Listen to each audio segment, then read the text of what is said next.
Good මෝනින් හැමෝටම. හැමෝම හොඳින් ඇති කියලා හිතනවා. ඉතින් වෙනදාට වඩා වෙනස් විදියකට අද මේ වොයිස් එකක් දාන්න හිතුවේ පොඩි දේවල් ටිකක් ඔයාලට කියන්න. මේ වටපිටින් ඇහෙන සද්ද බද්ද ගැන එච්චර හිතන්න එපා. මම මේ වැඩට යන ගමන් තමයි මේ වොයිස් එක කරන්නේ. එතකොට මුලින්ම කියන්න ඕනේ සඳදේව්දු නම් කතාව ඉවරයි. ඒක අර කිරිල්ලි මගේ කතාවත් එක්ක කම්බයින් කරලා දුන්නා. ඒ කියන්නේ එහෙම දුන්නා මං FB කියනවා. ඒක කම්බයින් කරලා වැඩක් නැහැ. ඒක සාමාන්‍ය පොඩි කොටස් කීපයක් කතාවක් නිසා මම ඒක YouTube එකට දාන්නේ නැහැ බුරුට. ඒක ඔයාලගේ කාලය වගේ මගේ කාලෙත් කන වැඩක් වගේ නිසා. ඒක අර සාමාන්‍යයෙන් දිග ඇසිලිව්ව පොඩි කතාවක පොඩි කොටස් කීපයක් විතරයි. ඒක නිකන් අර සාමාන්‍ය දිග කතාවක මේ ෂෝට් වර්ෂන් එකක් වගේ එකක්. මේක නිකන් කියවුවාම ඔයාලට හිතේ අපරාධ මේක තව දිගට ඇදුනා නම් වගේ. අන්න ඒ නිසා ඒක බොරුවට ඕනේ නැති නිසා මම ඒක දාන්නේ නැහැ. හැබැයි ඒක සඳදෙව්දු ඊබුක් එකේ තියෙනවා. මේකේ නැහැ. يعني මම මේ YouTube එකට දැම්ම කතාවේ නැහැ. ඒක නැතුව ඒ කියන්නේ ඒක අතුරු කතාවන්නේ. අර කතාව ඇතුලේ මේ දිගැසිලිව්ව කතාවක පොඩි කෑල්ලන්නේ. ඒ නිසා ඉතින් ඒක නැතුව මේ කතාව රස විඳින්න පුළුවන්. අනිත් එක තමයි දැන් මම මේ කතාව දැම්මේ කුෂි රාජනායක කියන මේ YouTube channel එකේනේ. එතකොට ඊළඟ කතාව සමහර අය කියවලත් ඇති, සමහර අය කියවලා නැතුවත් ඇති. කලින් FB එකේ ගිය. එතකොට ඊට පස්සේ ඊබුක් එකක් කරපු. YouTube එකේ දීපු කවියක් වී. නැත්තම් මේ දවස්වල ආයි Facebook එකෙත් යනවා එක. කවියක් වී නව කතාව.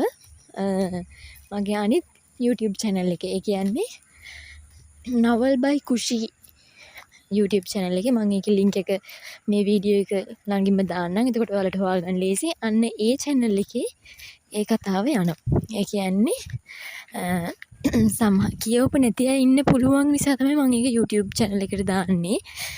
කියවපු අය ඉන්නවා නම් ඒක නොකියවා ඉන්නත් පුළුවන්.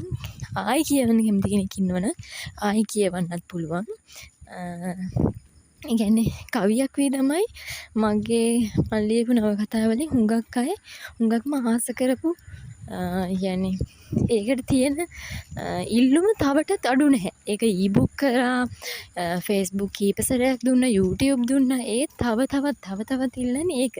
ඉතින් ඒ නිසා මං හිතුවා ඒක දානවා කියලා ඊළඟ කතාව විදියට. එතකොට තව කෙනෙක් දැන් කවියක් වී කියවපු කවුරු හරි ඉන්නවනම් ඒ කෙනෙක්ට පුළුවන් මගේ Facebook channel මේ Facebook page එකේ කවියක් වී එකේ part 2 මලකින් උඹ මට කියවන්න කවියක් වී ඉවර වෙච්ච හැටි ඒක පටන් ගන්නවා. එතකොට ඔය ටික තමයි මට කියන්න ඕනුනේ.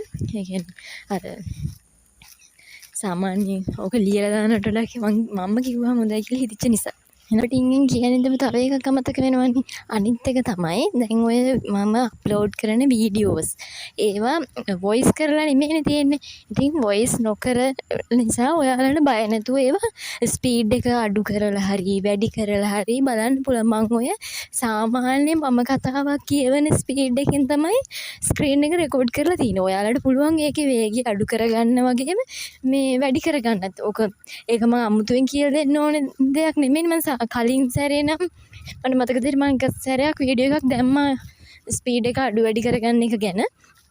මම ආයෙ එහෙම එකක් දාන්න බලාපොරොත්තු වෙන්නේ නැහැ. එහෙම කරලා ඔයාලට පුළුවන් ස්පීඩ් එක අඩු වැඩි කරගන්න. අනිත් එක තමයි ඔයාලා දාන කමෙන්ට්ස් වලට මම රිප්ලයි නොකලට මම මේ හැම එකම කියවනවා. ඒ හැම එකම මම බලාගෙන ඉන්නේ. කියන්නේ ඔයාලා කියන හොඳ නරක හැමදේම මම ගන්නවා. සමහර කමෙන්ට්ස් වලට ඒ කියන්නේ ප්‍රතිචාර දක්වන්න ඕනේ මේ කියලා හිතන එකට මම කොහොම හරි ප්‍රතිචාර දක්වනවා. ඉතින් ඔය ටික තමයි මට කියන්න ඕනේ.